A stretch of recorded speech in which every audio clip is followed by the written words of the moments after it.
Hi friends, ಅವರೆಕಾಳು ಉಸ್ಲಿ ಯಾವ ಥರ ಮಾಡೋದು ಅಂತ ಬನ್ನಿ ನೋಡ್ಕೊಂಬರೋಣ. ಈ ಚಳಿಗಾಲಕ್ಕೆ ಬೆಸ್ಟ್ ರೆಸಿಪಿ ಅಂತಲೇ ಹೇಳ್ಬೋದು. ಅವರೆಕಾಳನ್ನು ಈಗ ನಾನು ಬೇಯಿಸ್ಕೊಳ್ತಾ ಇದ್ದೀನಿ ಉಪ್ಪು ಹಾಕಿ. ನೋಡಿ, ಈಗ ಬೆಂದಿದೆ. ಇಷ್ಟು ಬೆಂದರೆ ಸಾಕಾಗುತ್ತೆ.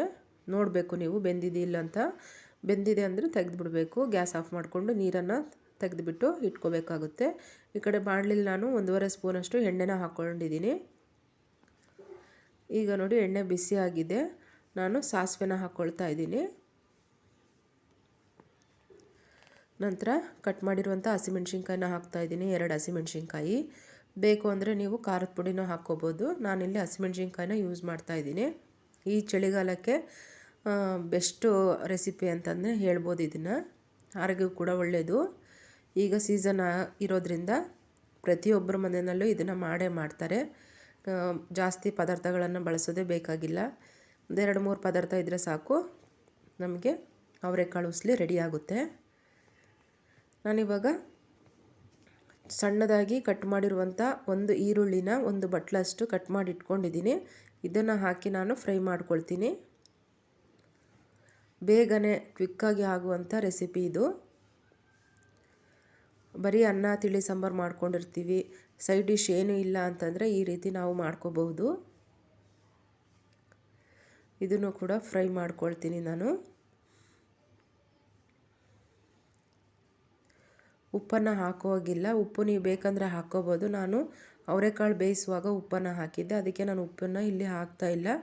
ಸ್ವಲ್ಪ ಅರಿಶಿನ ಪುಡಿನ ಹಾಕ್ತಾ ಇದ್ದೀನಿ. ಅದನ್ನು ಹಾಕಿ ಕಲಿಸ್ಕೊಳ್ತಾ ಇದ್ದೀನಿ. 4 ನಿಮಿಷದಲ್ಲಿ ಈ ರೆಸಿಪಿ ರೆಡಿ ಆಗುತ್ತೆ. ಈಗ ಬೇಯಿಸಿರುವಂಥ ಅವರೆಕಾಳನ್ನು ನಾನು ಹಾಕ್ಕೊಳ್ತಾ ಇದ್ದೀನಿ. ವಾಯ್ಸ್ ಸ್ವಲ್ಪ ಚೇಂಜ್ ಆಗಿದೆ, ಅಡ್ಜಸ್ಟ್ ಮಾಡ್ಕೊಳ್ಳಿ ಫ್ರೆಂಡ್ಸ್. ನನಗೆ ಕೋಲ್ಡ್ ಆಗಿರೋದ್ರಿಂದ, ಶೀತ ಕೆಮ್ಮು ನೆಗಡೆ ಎಲ್ಲ ಇರೋದ್ರಿಂದ ವಾಯ್ಸ್ ಸ್ವಲ್ಪ ಚೇಂಜ್ ಆಗಿದೆ. ಇದನ್ನು ಕೂಡ ಹಾಕಿ ನಾನು ಮಿಕ್ಸ್ ಮಾಡ್ಕೊಳ್ತಾ ಇದ್ದೀನಿ.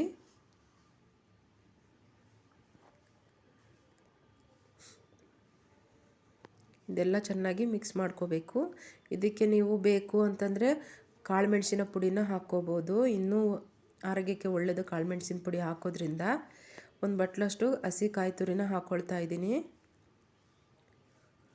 ಇದನ್ನು ಹಾಕಿ ನಾನು ಮಿಕ್ಸ್ ಮಾಡ್ಕೊಳ್ತೀನಿ.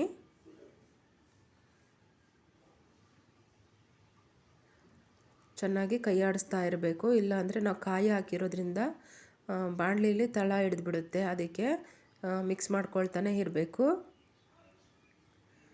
ಒಂದೊಂದು ಕಾಳಿಗೂ ಹತ್ತಬೇಕಲ್ವ ಹಸಿ ಕಾಯಿ ತುರಿ ಹಾಕೋದ್ರಿಂದ ಉಸ್ಲಿ ತುಂಬಾ ಚೆನ್ನಾಗಿ ರುಚಿಯಾಗಿರುತ್ತೆ. ತಿನ್ನೋಕ್ಕೂ ಹಿತ ಅನಿಸುತ್ತೆ, ರುಚಿನೂ ಹಾಗೆ ಸ್ವಾದಿಷ್ಟವಾಗಿರುತ್ತೆ. ನಂತರ ಇಲ್ಲಿ ಸಣ್ಣಗೆ ಹೆಚ್ಕೊಂಡಿರೋ ಕೊತ್ತಂಬರಿ ಸೊಪ್ಪನ್ನು ಹಾಕ್ಕೊಳ್ತಾ ಇದ್ದೀನಿ.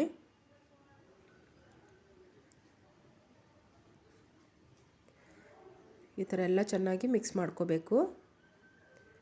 ನೋಡಿ, ರೆಡಿಯಾಗಿದೆ ಇದು ಅವರೆಕಾಳು ಉಸ್ಲಿ. ನಾವು ಕಡಲೆಕಾಳು ಉಸ್ಲಿ ತಿಂದು ರೂಢಿ ಆಗಿದೆಯಲ್ವ, ಬಾಯಿಗೆ ಅದೇ ಬರುತ್ತೆ, ಕಡಲೆಕಾಳು ಉಸ್ಲಿ ಅಂತಲೇ. ಇದು ಅವರೆಕಾಳು ಉಸ್ಲಿ.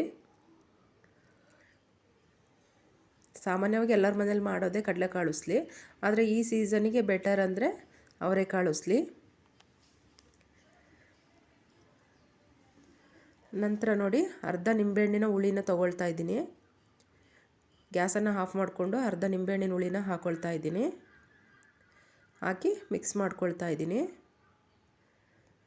ಈ ಥರ ಮಿಕ್ಸ್ ಮಾಡಿಕೊಂಡ್ರೆ ಅವರೆಕಾಳು ಉಸ್ಲಿ ರೆಡಿ ಆಗುತ್ತೆ. ಈ ರೆಸಿಪಿ ಇಷ್ಟ ಆಗಿದೆ ಅಂತ ಅಂದ್ಕೊಳ್ತೀನಿ ಫ್ರೆಂಡ್ಸ್.